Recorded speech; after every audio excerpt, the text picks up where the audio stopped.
បងប្អូនមកទស្សនាបឹងមួយដែលធំជាងគេនៅលើពិភពលោកណាចាបងប្អូនគឺបឹង Super នៅប្រទេសអាមេរិកនេះតែម្ដង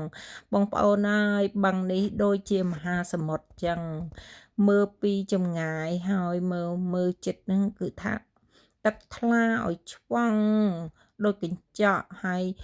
ឆ្ងាយមើលដាច់កន្ទុយភ្នែកដូចមហាសមុទ្រចាមើលមិនឃើញកោះត្រោយទេណាបងប្អូន ធំណាស់ចាបឹងហ្នឹងហើយទឹកវិញត្រជាក់ណាស់มันមានអ្នកណាចុះលេងទេបងប្អូនទាំងអស់គ្នាខែនេះគឺជាខែទឹកកកធ្លាក់អញ្ចឹងហើយទឹកកកក៏មានកកនៅក្នុងបឹងនឹងខ្លះដែរចាបងប្អូនពេលដែលខែក្តៅវិញណាកប៉ាល់មានកប៉ាល់តូចកប៉ាល់ធំចាមានទូកមានអបអីគឺ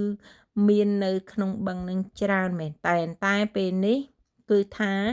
ខែត្រជាក់អញ្ចឹងហើយបឹងហ្នឹងគឺมันមានកប៉ាល់ឬកាណូតឬទូកអបអីទេចាដោយសារតែខែហ្នឹងគឺខែត្រជាក់បឹងហ្នឹងក៏វាអាចនឹងកកទឹកកកខ្លះដែរចាបងប្អូន ពេលដែលមកដល់បឹងនឹងហើយនឹកឃើញថាជាដូចជាសមុទ្រមួយយ៉ាងអញ្ចឹងប៉ុន្តែនេះគ្រាន់តែជាបឹងឯណាបងប្អូនទាំងអស់គ្នាហ្នឹងហើយពេលបងប្អូនមកលេងសហរដ្ឋអាមេរិកអីកុំភ្លេចចូលទស្សនាបឹងណាចាបឹងហ្នឹងគឺនៅខាងរដ្ឋមីនីសូតាចាបងប្អូនខ្ញុំបានទៅ2ដងហើយប៉ុន្តែលក្ខណៈថាទៅលើកមុនហ្នឹងមិនបានថតជាវីដេអូទេថតបានជារូបស្លឹក តែពេលនេះគឺថតជាវីដេអូចាបងប្អូនទាំងអស់គ្នាចង់បង្ហាញឲ្យបងប្អូនទាំងអស់គ្នាឃើញដែរនៅបឹងដែលធំមែនតែនណាចាបងប្អូនអញ្ចឹងបងប្អូនមើលហើយបងប្អូនគួរតែ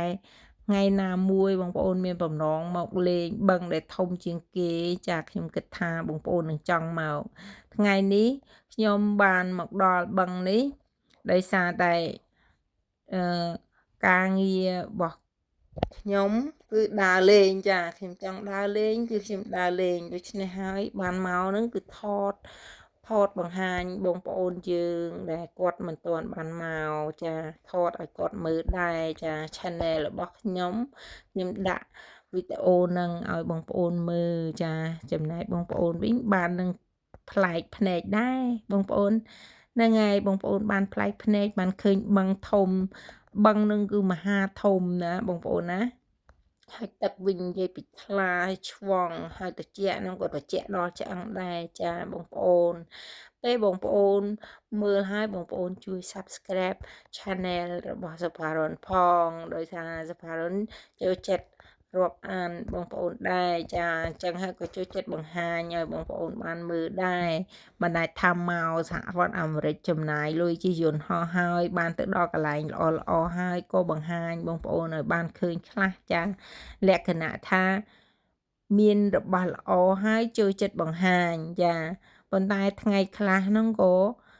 ថតទៅក៏អស់ថ្មហើយក៏ធ្វើឲ្យយើងនឹងមិនបានថតច្រើនប៉ុន្តែថ្ងៃនេះមានថ្មច្រើនដែរអញ្ចឹងហើយក៏ថតឲ្យបងប្អូនមើលឲ្យបានពេញភ្នែកចាគ្រាន់តែជិះមកជុំហ្នឹងក៏មិនទាន់ដល់អស់ចុងបឹងផងចាអរគុណបងប្អូន